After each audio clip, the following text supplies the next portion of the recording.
సహస్ర 10 ఏళ్ల బాలిక murder case భారతదేశంలో ఒక సంచలనంగా మారింది.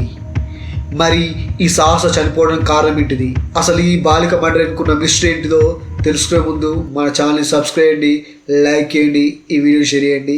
నేను మీ రాజ్ మాస్టర్, మీరు చూస్తుంది Telugu heart beat channel. Hyderabad నగరంలో కూకట్పల్లి ఏరియాలో ఉంటున్న ఒక అందమైన ఫ్యామిలీ. ఈ అందమైన ఫ్యామిలీలో కృష్ణకు, రేణుకకు ఒక కూతురు, ఒక కొడుకు. ఆ కూతురు పేరు సహస్ర, 6వ తరగతి చదువుతుంది. ఆ లోకల్లో కేంద్రీయ విద్యాలయంలో.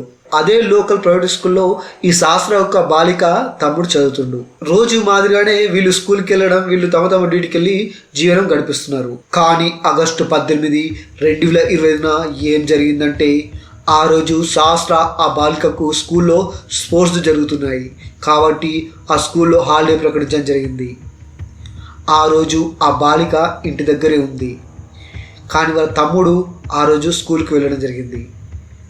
అప్పుడు వాళ్ళ పేరెంట్స్ ఏమన్నారంటే, అమ్మ మేము వర్క్ వెళ్తున్నాము, మరి తమ్ముడికి బాక్స్ పంపివాలా లేకుంటే ఇస్తావా అంటే, వద్దు మమ్మీ డాడీ, నేనే మధ్యాహ్నం తీసుకెళ్ళి తమ్ముడు స్కూల్ ప్రైవేట్ స్కూల్ దగ్గరే కదా, నేను తీసుకొని ఇస్తా ఆఫ్టర్నూన్ అని ఆ సహస్ర బాలిక ఆ తల్లిదండ్రులతో చెప్పింది. ఆ బాలిక మాట ప్రకారమే తండ్రి తన వర్క్ వెళ్ళిండ్రు, తల్లి కూడా ల్యాబ్ టెక్నీషియన్ వరకు వెళ్ళింది. కానీ ఆ రోజు ఏం జరిగిందంటే, మధ్యాహ్నం 12:30 అవుతుంది. వాళ్ళ తండ్రికి స్కూల్ నుంచి ఫోన్ వచ్చింది, మీ బాబుకు ఇంకా ఇప్పటి వరకు ఎవరు కూడా టిఫిన్ బాక్స్ తీసుకోలేరు, టిఫిన్ బాక్స్ టైం అయిపోతుంది, లంచ్ టైం అవుతుంది, తొందర బాక్స్ తీసుకురండి అని స్కూల్ నుంచి ఆ మేడం వాళ్ళ తండ్రికి ఫోన్ చేసింది. అప్పుడు తండ్రి ఆలోచన పడ్డారు, ఇంకా నా కూతురు మా బాబుకు ఈ టిఫిన్ బాక్స్ తీసుకెళ్ళలేదా, అసలు ఏం చేస్తుంది అని మధ్యాహ్నం ఉటిగా 12:45 ఆ ఇంటికి చేరుకున్నారు. వాళ్ళ ఇల్లు 3rd ఫ్లోర్లో ఉంటుంది. తండ్రి ఉటిగా ఫాస్ట్గా ఇంటికి వచ్చేసాడు. ఇంటికి వచ్చేసి పైన డోర్ చూసేసరికి డోర్కు లాక్ వేసింది. అరే లాక్ వేసింది, కూతురు ఎటులిందని ఆలోచన పడి లాక్ చేసి లోపలికి వెళ్ళి చూడగానే ఆ బెడ్ పైన ఆ సహస్ర అనే బాలిక రక్తమడుగులో పడి ఉంది. ఆ రక్త మార్కులు ఏ విధంగా జరిగిందంటే, కడుపుపై 7 కత్తిపోట్లు, తర్వాత మెడపై 14 కత్తిపోట్లు ఉన్నట్టు గుర్తించాడు. వెంటనే ఏడుస్తూ బయటకు వచ్చాడు. తర్వాత ఆ ఏరియా ఉన్న వాళ్ళందరూ కూడా వచ్చేసి అందరూ విలపించారు. ఉటావుటిగా పోలీసులకు ఇన్ఫర్మేషన్ చేశారు. అప్పుడు పోలీసులు ఆ మర్డర్ జరిగిన సంఘటనకు దగ్గరికి చేరుకొని ఎంక్వైరీ చేయడం మొదలుపెట్టారు. అసలు ఈ 10 ఏళ్ల 6వ తరగతి బాలిక ఇంత ఘోరంగా హత్య చేయడానికి కారణం ఎవరు అని 5 బృందాలుగా ఏర్పడి ఎంక్వైరీ చేయడం జరిగింది. ఈ ఎంక్వైరీ మొదలుపెట్టిన పోలీసులు చుట్టుపక్కల ఉన్న 400 సీసీ కెమెరాలను పరిశీలించడం జరిగింది. కానీ ఏ సీసీ కెమెరాలు కూడా ఆ నిందితుడి యొక్క ఆచూకీ లభించలేదు. అరే ఈ సీసీ కెమెరా కంటపడకుండా వీళ్ళు ఇంత ప్లాన్గా చేశారంటే వీళ్ళు బయట వారే ఉండరు, ఆ యొక్క అపార్ట్మెంట్ వాళ్ళయే ఉంటారని పోలీసులు అనుమానించారు. అప్పుడు ఈ బాలికను చూస్తున్న 2nd ఫ్లోర్ నుంచి ఒక ఒడిశాకు చెందిన వ్యక్తిని అనుమానించారు. అతను ఎక్కువగా తాయితలు కట్టుకొని ఉంటాడని, అతను ఎవరితో ఎక్కువగా మాట్లాడారని, అతను చేస్తూ ఉంటారని అతన్ని పోలీసులు అదుపులోకి తీసుకొని ఎంక్వైరీ చేయడం మొదలుపెట్టింది. ఈ విషయం తెలిసిన సోషల్ మీడియా ఇది ఒక క్షుద్ర పూజల కోసము హత్య చేయడం జరిగిందని అందరు పరిగణించారు. చాలామంది వీడియోస్ దీని మీద చేయడం జరిగింది. ఖచ్చితంగా ఈ క్షుద్ర పూజల కోసమే ఆ బాలికని హత్య చేశారని, అతనే హంతకుడని అందరు అనుకున్నారు. ఆ ఏరియా వాళ్ళు కూడా అప్పగది కొట్టి పారేసారు. ఆ వ్యక్తి ఎప్పుడు సైలెంట్గా ఉంటాడు, తన పని తను చేసుకుంటాడు, ఈ హత్య అతను చేయగలడా అని వీళ్ళందరూ ఆశ్చర్యం కలిగించింది. అయినా ఆ పోలీసుల ఎంక్వైరీలో కూడా తను హత్య చేసినట్టు ఆ వ్యక్తి ఒప్పుకోలేరు. తర్వాత ఈ కేసు కొలిక్కి రాకపోవడంతో అందరు కూడా ఏమనుకున్నారంటే, ఆ సమయంలో తండ్రి వచ్చారు కాబట్టి ఆ తండ్రి హత్య చేశారని అందరు అనుకోవడం జరిగింది. సోషల్ మీడియాలో కూడా కొంతమంది వీడియోలు కూడా ఆ తండ్రి కావాలని హత్య చేశారేమో అని. మరికొన్ని ఛానల్స్ అయితే ఏకంగా తండ్రే కాదు ఆ హత్యలో తల్లి ప్రమేయం కూడా ఉందని ఇంకొన్ని ఛానళ్ళు ప్రకటించడం జరిగింది. ఎందుకంటే ఇలా రోజులు గడుస్తుంటే ఒకరిపై అనుమానంతో ఇంకొకరి అనుమానము అలా పెరుగుతూ పోయింది. బట్ ఈ హత్య అయి 3 రోజులు పోయి 4 రోజులు గడిచింది. కానీ ఇప్పటికీ పోలీసులకు ఆ నిందితుడి యొక్క ఆచూకీ తెలియలేదు. కానీ అనుమానించి కొంతమందిని అదుపులోకి తీసుకొని ఎంక్వైరీ చేసినప్పటికీ ఎవరికి కూడా అసలు ఈ హత్యను ఎవరు చేశారని కూడా ఇప్పటికీ పోలీసులకు ఒక మిస్టరీగా మిగిలింది. అప్పుడు ఆ ఏరియాలో ఎంక్వైరీ చేస్తే ఆ పాప చనిపోయే టైంలో తన పాప యొక్క అరుపులు వినిపించిందని చుట్టుపక్కల వాళ్ళు చెప్పడం జరిగింది. కానీ ఆ నిందితుడిని ఎవరు కూడా చూడలేరు. ఏ సీసీ కెమెరా కూడా ఆ హంతకుడి యొక్క ఫుటేజ్ అనేది ఇప్పటికీ పోలీసు వాళ్ళకు లభించలేదు. దీంతో ఏం చేయాలని పోలీసు వాళ్ళు తలపట్టుకున్నారు. ఆ టైంలో ఒక సీక్రెట్ బయటపడింది. అదేంటిదంటే ఆ పాప యొక్క పక్క బిల్డింగ్లో ఒక సాఫ్ట్వేర్ ఉద్యోగి వర్క్ ఫ్రమ్ హోమ్లో ఇంట్లో ఉన్నాడు. ఆ ఉద్యోగి పోలీసులకు ఒక చిన్న క్లూ ఇచ్చాడు. అదేంటంటే ఆ రోజు మార్నింగ్ 8:30 to 9:30 మధ్యలో ఒక బాలుడు మా ఇంటి ముంగట అటు ఇటు అనుమానంగా తిరిగారని ఒక ఇంటు పోలీసులకు ఇవ్వడం జరిగింది. అప్పుడు ఆ ఇంటి దొరకడమే ఆలస్యం. పోలీసులు రెచ్చిపోయారు. వెంటనే పోలీసు వాళ్ళు డైరెక్ట్ ఆ బాలుడు ఉంటున్న స్కూల్కి వెళ్ళారు. ఆ బాలుడు 10వ క్లాస్ చదువుతున్నాడు. ఆ బాలుడి వయస్సు 15 సంవత్సరాలు. ఆ బాలుడు స్కూల్కి వెళ్ళేసి ఆ రోజు నువ్వు అక్కడ ఎందుకున్నావని ప్రశ్నించారు. అప్పుడు ఆ బాలుడు ఏంటంటే నేను క్రికెట్ ఆడడానికి వెళ్దాం అనుకున్నా, అప్పుడు ఆ రోజు అక్కడ ఉన్నా, కానీ ఆ టైంలో అప్పుడు నాకు వినిపించింది పాప యొక్క అరుపులు వినిపించింది, నానా నానా అని ఒక 3 టైము అన్నదని చెప్పాడు. కానీ ఆ బాలుడి యొక్క మాటలు పోలీసులకు నమ్మాలనిపించలేదు. ఎందుకంటే అసలు ఆ బాలుడు మాట్లాడుతున్న మాటలని నమ్మశక్యంగా లేదు. అలాగే ఆ బాలుని అక్కడ స్కూల్లో ఉంచేసి వీళ్ళు డైరెక్ట్గా ఆ బాలుడి యొక్క ఇంటికి వచ్చారు. ఆ బాలుడి యొక్క ఇల్లు ఎక్కడంటే ఆ బాలిక యొక్క ఇంటి పక్కన పైన 4th ఫ్లోర్. అంటే ఈ బాలిక పక్కన 3rd ఫ్లోర్లో ఉంటుంది, ఈ బాలుడు పక్కన 4th ఫ్లోర్లో ఉంటున్నాడు. ఆ 4th ఫ్లోరు ఆ బాలుడి ఇంట్లోకి ప్రవేశించిన పోలీసులు ఆ ఇంట్లో మొత్తం సర్చింగ్ చేస్తే అక్కడ ఏమేమి దొరికిందంటే అప్పుడు పోలీసులకు విస్తుకుపోయి నిజాలు బయటపడింది.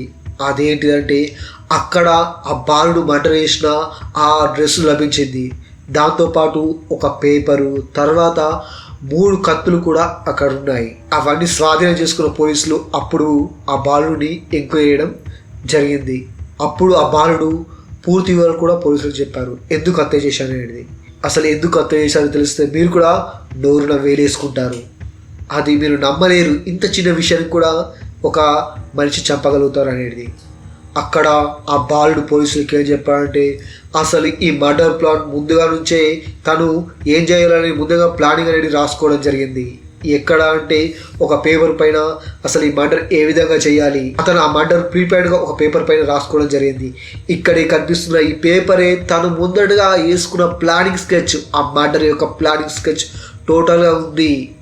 మరి ఇక్కడ ఏమేమి చేశారంటే అసలు వచ్చి రాని ఇంగ్లీష్లో తీరు స్టెప్ బై స్టెప్ రాసిండ్రు. దీన్ని మనకు అనుకూలంగా చెప్పదాం. ఏం చేద్దామన్నారంటే ఫస్ట్ స్టెప్ ఏంటిదంటే ఆ టేబుల్ తీసుకొని ఇంటి దగ్గరికి వెళ్ళడం. తర్వాత సెకండ్ స్టెప్ ఏంటిదంటే ఆ ఇంటి డోర్ లాక్ని దాన్ని కోయడానికి ఒక గ్యాస్ కటర్ ఉపయోగించడం. ఆ గ్యాస్ కటర్తో ఆ యొక్క తాళంని బ్రోకెన్ చేయడం, అంటే ఆ తాళాన్ని పగలగొట్టడం. ఇది సెకండ్ స్టెప్. తర్వాత లోపలికి వెళ్ళేసి అక్కడ ఉండిలో ఉన్న డబ్బులు తీసుకోవడం. ఇది థర్డ్ స్టెప్. ఫోర్త్ స్టెప్ ఏంటిదంటే ఆ ఇంట్లో ఉన్న సిలిండర్ని ఆన్ చేయడం.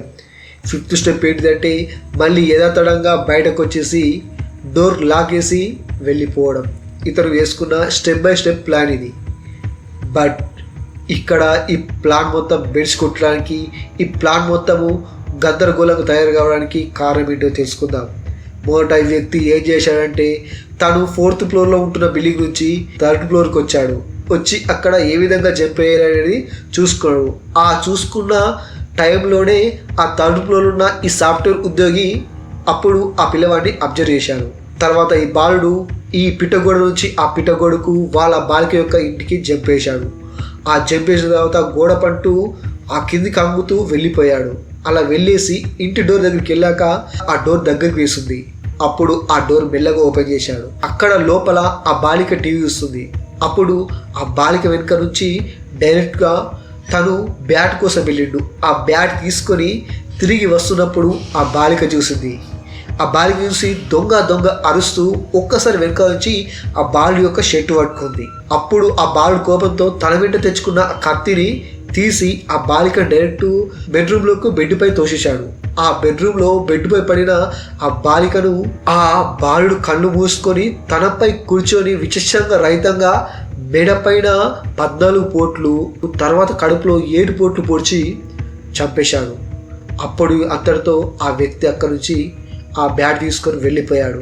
వెళ్ళి సేమ్ ఎలా వచ్చాడో అలా మళ్ళీ ఆ పిట్ట కూడా దుక్కేసి పైకి వెళ్ళాడు. పైకి వెళ్ళాక ఆ బాలుడి యొక్క తండ్రి తర్వాత సిస్టర్ కూడా పైనే ఉన్నారు. ఆ రక్త మరకలు కనిపించకుండా ఆరేసిన షర్ట్ పట్టుకొని తన షర్ట్ పైట్లు వేసుకొని డైరెక్ట్ ఇంట్లోకి వెళ్ళాడు. వెళ్ళేసి ఆ రక్త మరకలున్న షర్ట్ నిప్పేసి వాషింగ్ మిషన్లో వేశాడు.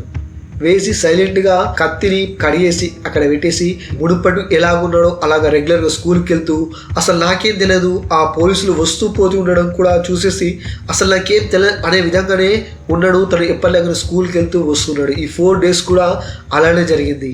ఈ సాఫ్ట్వేర్ ఉద్యోగి ఇచ్చిన క్లూ ప్రకారం ఆ బాలుడు దొరికిండు. ఆ బాలుడు పోలీసులకు ఏమని చెప్పారంటే, అసలు నువ్వు చంపడానికి కారణం ఏంటిదంటే ఆ బ్యాట్ కోసం నేను దొంగతనం చేశాను. నేను ఎప్పుడు వాళ్ళ ఇంటికి ఆడుకోవడానికి వెళ్ళేవాడిని, వాళ్ళ తమ్ముడితో నేను క్రికెట్ ఆడుకునేవాడిని, నాకు వాళ్ళ తమ్ముడి యొక్క క్రికెట్ బ్యాట్ నచ్చింది, ఆ బ్యాట్ దొంగతనం చేయడానికే నేను వెళ్ళా. ఆలోపు నన్ను దొంగ అని ఈ బాలికలను పట్టుకోవడం వల్లనే నేను కోపంలో ఆ బాలికను పొడిచి చంపాను తప్ప నాకు ఇంకా ఉద్దేశం లేదని ఆ బాలుడు పోలీసులతో వివరించడం జరిగింది.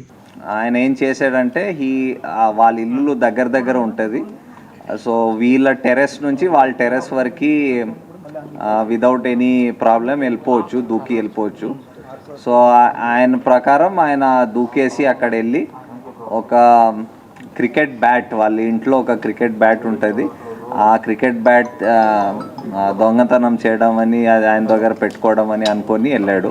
చాలా మందికి ఒక డౌట్ వస్తుంటది, ఒక క్రికెట్ బ్యాట్ కోసము ఒక బాలిక యొక్క ప్రాణాన్ని తీసేంత క్రూరత్వంతో ఆ బాలుడు పెరిగిండా అనేది చాలా మందికి డౌట్ వస్తుంది. అసలు ఈ లాజిక్ కూడా కరెక్ట్ అనిపించకపోవచ్చు. ఎందుకంటే ఆ బాలుడు ఒక బ్యాట్ కోసము అంత క్రూరంగా పొడిచి చంపడము ఎందుకోసం అనేది కూడా ఒక క్వశ్చన్ మార్క్ వేయచ్చు. చూడండి, అక్కడ ఆ బాలుడు పెరుగుతున్న పరిస్థితులు కూడా ఆ విధంగా ఉందని చెప్పచ్చు. ఆ బాలుడు వాళ్ళ ఇంటి వాళ్ళు కూడా ఆ బాలుడి క్వశ్చన్ మార్క్ వేసిండ్రు.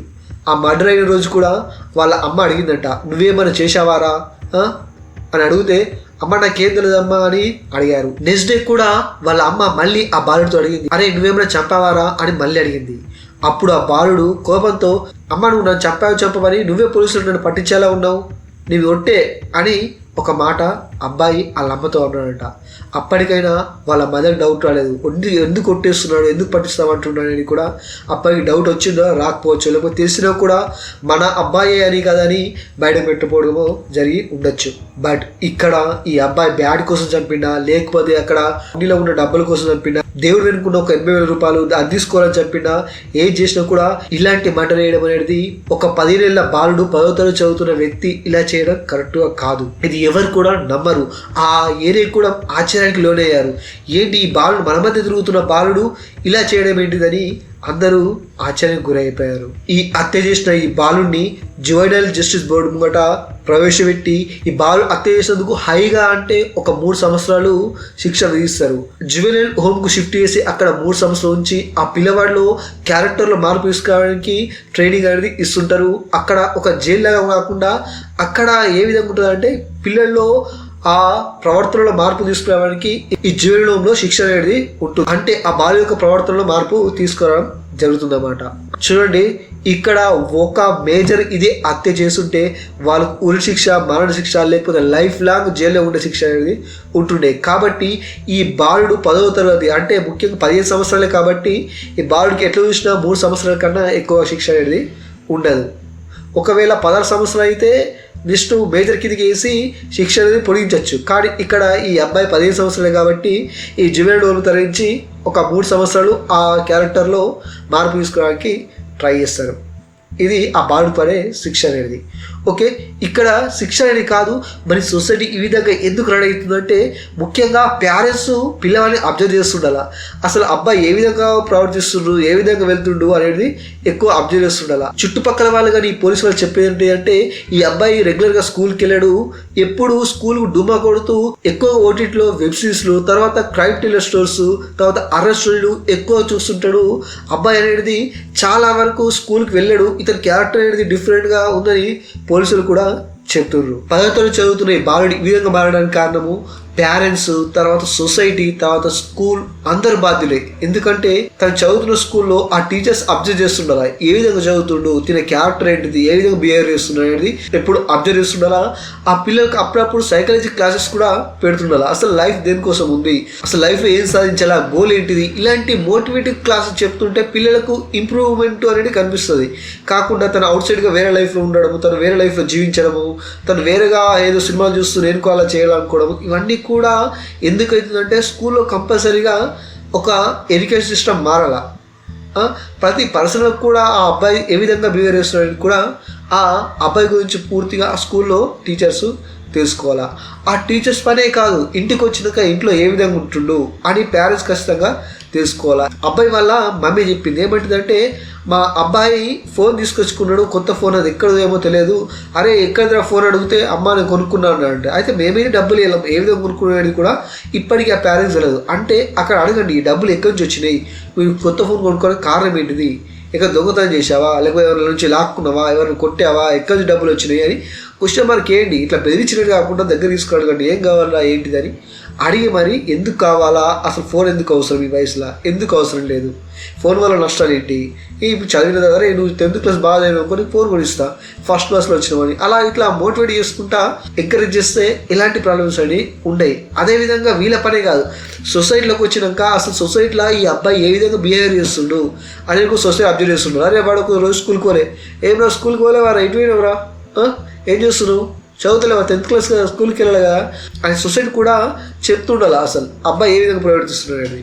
నాకు చాలా డౌట్స్ కూడా ఇప్పటికి ఉన్నాయి, నాకే కాదు చాలా మందికి ఏంటంటే, ఆ అబ్బాయి బ్యాట్ దొంగతనం చేయడానికి మర్డర్ చేసిండు. ఓకే, ఒకవేళ అబ్బాయి బ్యాట్ దొంగతనం చేసి ఇంట్లో పెట్టుకొని లేకపోతే ఆ గలీలో ఆడినప్పుడు కూడా వాళ్ళ తమ్ముడు గుర్తిస్తారు కదా, ఇది నాది బ్యాట్, ఈ ఎంఆర్ఎఫ్ బ్యాట్ నాదని గుర్తిస్తారు కదా.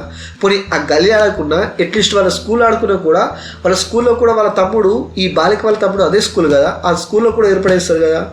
అంటే ఇక్కడ ఉద్దేశం, ఈ అబ్బాయి దొంగతనం చేసినాక బ్యాట్ అనేది ఇంట్లో పెట్టుకొని పూజ అయితే ఏం కదా, ఎక్కడ గల్లీలో లేకుంటే స్కూల్లో కూడా ఆడతారు కదా, ఆడినప్పుడు తెలియదా ఆ బ్యాట్ నాదే అని తెలుస్తుంది. ఆ మాత్రం నాలెడ్జ్ లేకుండా ఎలా దొంగతనం చేస్తారు. పిల్లలు ఈ విధంగా మారుతున్నారంటే చిన్నప్పటి నుంచే వాళ్ళకు సరైన రీతిలో పెంచాలి. మొక్క వంగంది మానే వంగడం అని ఒక సామెత ఉంది, ఇది 100% నిజమే. చిన్నప్పటి నుంచి మనం ఏ విధంగా పెంచితే అదే విధంగా పెరుగుతారు తప్ప, నువ్వు అతను పట్టించుకోకుండా, తన పర్సనల్ లైఫ్ పట్టించుకోకుండా, ఏదో వెళ్తుండా స్కూల్కి వస్తుండా లేకపోతే ఎటు తిరుగుతుండా ఇవన్నీ పట్టించుకోకుంటే ఈ విధంగా ఉంటుందని పేరెంట్స్కు, తర్వాత అక్కడ ఉండే స్కూల్లో కూడా టీచర్స్కు అర్థమే ఉండాలి. ఎందుకంటే ప్రతి ఒక్కరిని పర్సనల్ కేర్ తీసుకోండి, స్కూల్లో మోటివేషన్ క్లాసెస్ పెట్టండి, సైకాలజీ క్లాసెస్ పెట్టండి, ఇంటికి వచ్చినాక పిల్లలు ఎనీ టైం అబ్జర్వ్ చేయండి, మొబైల్ వాడుతున్నారు, మొబైల్లో ఎవరితో చాట్ చేస్తున్నారు, ఎవరితో ఉంటున్నారు అబ్జర్వ్ చేయండి. సొసైటీ కూడా ఈ అబ్బాయి సొసైటీలో ఏ విధంగా బిహేవ్ చేస్తున్నారని కూడా ఆ చుట్టూ ఉన్న ప్రజలు కూడా ఒక కండిషన్ ఉంచితే బెటర్. ఎందుకంటే ఈ విధంగా మారిపోతున్నారు కదా. పోలీసు ఈ స్టోరీ మొత్తము చెప్పేటప్పుడు ఒక విలేకరి క్వశ్చన్ వేసాడు, దీన్ని ఎలా ఆపగలుగుతామని. అప్పుడు పోలీసు ఒక మాట అన్నాడు, ఆ బాలుడు మర్డర్ ప్లాన్ చేస్తున్నట్టు ఆ బాలుడి కన్నా ముందు మనం ఆలోచించగలమా, మనం ముందు ఆలోచించగలిగినప్పుడే ఆ మర్డర్ని ఆపగలం, అంటే ఇలాంటి ముందు రాకుండా చేయగలం. అంటే అది ఇంపాసిబుల్, అంటే అతనికి ఏ ఆలోచన వస్తుందని మనకి తెలుస్తుంది తెలియదు కదా. అది అక్కడ పోలీసు చెప్పింది కూడా అదే. ఎవరు ఏం చేస్తారో పర్సనల్ విషయాలు మనకు తెలియదు. అసలు ఒక వ్యక్తి మైండ్లో ఏమున్నదో ఎవరికి అర్థమవుతుంది, ఎవరికి తెలియదు. కాబట్టి చిన్నప్పటి నుంచి అబ్జర్వ్ చేస్తేనే ప్రతి ఒక్క క్యారెక్టర్ అనేది మారుతుంది. ఈ ఎడ్యుకేషన్ అనేది పిల్లల మార్కులకు సంబంధించి ఉండద్దు, పిల్లల యొక్క ప్రవర్తన, వాళ్ళ యొక్క క్యారెక్టరైజేషన్ కోసము ఉండేదే ఎడ్యుకేషన్ అయి ఉండాలి. కాబట్టి ప్రతి ఒక్క పిల్లాడిని మన సొసైటీ కానీ, ఇక్కడ పేరెంట్స్ కానీ, ఇక్కడ టీచర్స్ కానీ అందరి బాధ్యత పిల్లల్ని చక్కమైన రీతిలో మంచి ప్రవర్తనతో పెంచే బాధ్యత అందరం తీసుకుందాం. ఇలాంటి సంఘటనలు మరీ ఇన్ని జరగద్దని కోరుకుందాం. మరొక మంచి వీడియోతో మేము ముందుకు వస్తాను. మన ఛానల్ సబ్స్క్రైబ్, లైక్ చేయండి, వీడియోని షేర్ చేయండి. Okay, bye.